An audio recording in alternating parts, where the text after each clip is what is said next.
I know that it's been 5 months and an odd number of holidays since I've actually done one of my Andre's funk vinyl genre profiles, but I am doing one now. This is a collection of 18 vinyl albums, most of which have been used. As you all know, I don't purchase a lot of the new vinyl, and the great part is, for Christmas, I actually got an Ion Select LP USB turntable that can be used with my Windows 8 program, and that can also be connected to my amplifier mixer to play with my main stereo system. So it's going to be exciting to have a new turntable. I don't have to literally spin with my hands like a scratch artist trying to get it to work, you know, unless I wanted it to. Anyway, so here's what I've got for vinyl today. This is McFadden and Whitehead. You know, Ain't No Stopping Us Now, you know, was Obama's campaign song in his first presidential campaign in 2008. Wonderful album from 1980. Actually, 79, I should say, from the Philly Sound. Eddie Kendricks, Going Up in Smoke. This 1976 album was his second collaboration with guitarist Norman Harris, the Harris Machine. This is very much of the disco era. Not a bad album, but certainly not one of Eddie Kendricks' absolute greatest.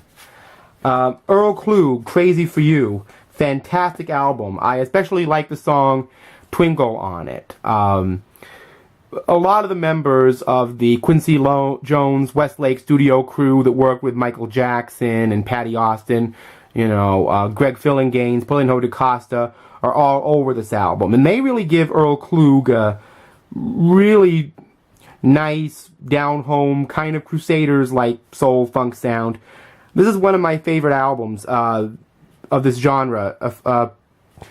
When my dad used to work in television, one of the old maintenance men, who was kind of an Archie Bunker type, to be honest with you, pulled this on cassette out of the trash can.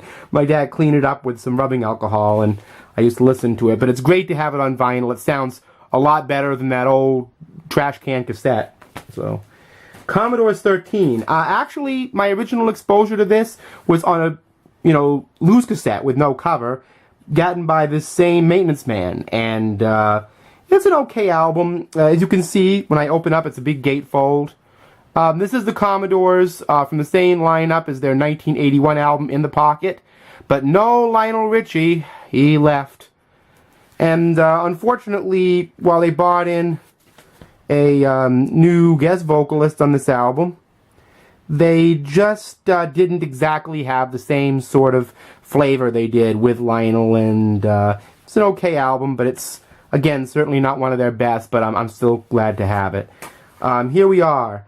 Ike and Tina Turner, Let Me Touch Your Mind. Now, the interesting thing about this album is that it opens up, there's Tina on the back, in this interesting sort of, it's all orange in here, kind of fold-out package. It's probably one of the most unique vinyl packaging I've ever seen in my life. This is an album from 1974, by the way, so... Okay, this is an album. This is the only new vinyl I purchased, and the main reason I purchased it is because, well, it was half off, and it wasn't that expensive to begin with. As you can see, it's a straight-out reissue from Sundays of Bobby Sox and the Blue Jeans, Zippity Doo Dah. This is somewhat of a legendary album from the Wall of Sound from 1961, 60, I believe. There's Bobby Sox and the incomparable Darlene Love. Can't wait to get this album open. I haven't even taken it out of the packaging yet. It's still in the plastic, so. Maserati, another Prince spin-off. The story goes that Prince actually did the song Kiss for them, but he decided, you know, this song made such a great hit for me, so I'm going to take the album song back and do some other things for Maserati. But, there's Maserati right there. I think he did 100 miles per hour for them. This album came out on Paisley Park in 1986. It's not much of a fold-out sleeve, so I won't take it out, but there's Maserati. David Ruffin, Who Am I? This album was done in 1975 and had a huge comeback hit for the former lead singer of the Temptations, called Walk Away from Love. And the Hustle McCoy helped produce this album for David Ruffin on Motown in 1975. Now, this album is Weather Report bassist Alphonso Johnson, Yesterday's Dreams. Now, I now have his 3 original solo albums on vinyl. Well, one on CD, but I'm very happy. This is an excellent album, and I love the artwork on it. It's really spectacular. Nona Hendryx, The Art of Defense. This is her 3rd solo album, was recorded when she was part of the Talking Heads Expanded Heads group in the early 80s. This came out around the time of Burning Down the House and Slippery People and all of that. Nona Hendryx is pioneering female artist of the 80s. Members of Bill Laswell's Material worked with her on this album. A lot of the funk-oriented new wave rockers really helped to put together a good sound for Nona during the new wave era. Kind of a female Grace Jones Prince type hybrid. Look forward to hearing that. Swamp Dogg, I'm not selling out, I'm buying in. I love the satire of the cover for this album. It's really quite amazing. Any Swamp Dogg I see, I just pick it up right away. We have Joan Baez here on an album called Honest Lullaby. She recorded this album at Muscle Shoals on the Portrait label in 1979. Joan Baez is always good. Kind of a nice folk soul sound there.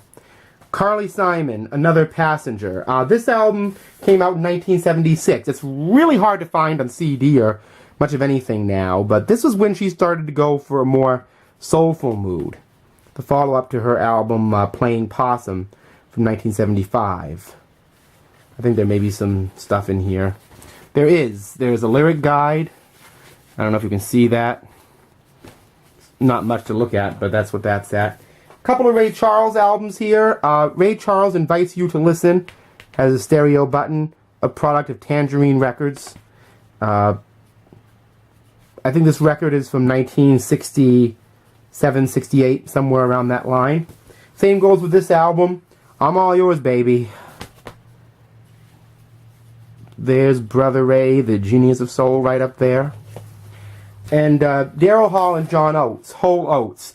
This is their first album that they actually credited to the Daryl Hall and John Oates name. They were still establishing a sound, and I've passed up a lot on it on CD, but I kind of like the cover. There's something about, static packages of food on things I have a thing about, and I love Hall and Oates. They were in their glam rock period by then, at that point. And the next album is Rare Earth, Grand Slam.